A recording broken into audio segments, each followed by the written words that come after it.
Today we're doing a quick, easy installation on the interior of my Fox Body Mustang to give it more of a vintage vibe.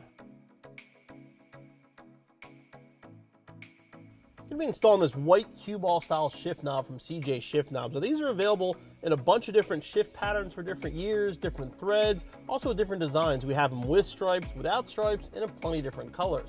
In my opinion, I wanted more of that vintage cue ball look, so I went for the standard white with the 5-speed pattern. I'll start by removing the factory shift knob. Let's turn it counterclockwise. I'm going to grab a lock nut. The lock nut is not included, so make sure when you order the shift knob, you order the lock nut as well. Basically thread that down to the bottom. And this is where you want to be careful. Grab the shift knob, basically thread it on until it stops. Now when it stops, your threads at that point are bottomed out. If you try to go tighter, it's actually going to pop. Basically the shaft from your shifter will go right through the top of this and it'll break the shift knob. So once you have it down to that point, you can't go any further.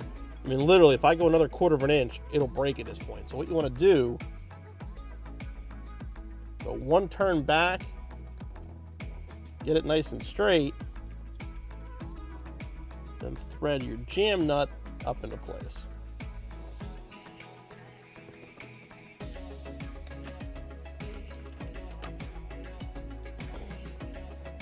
That's all there is to it.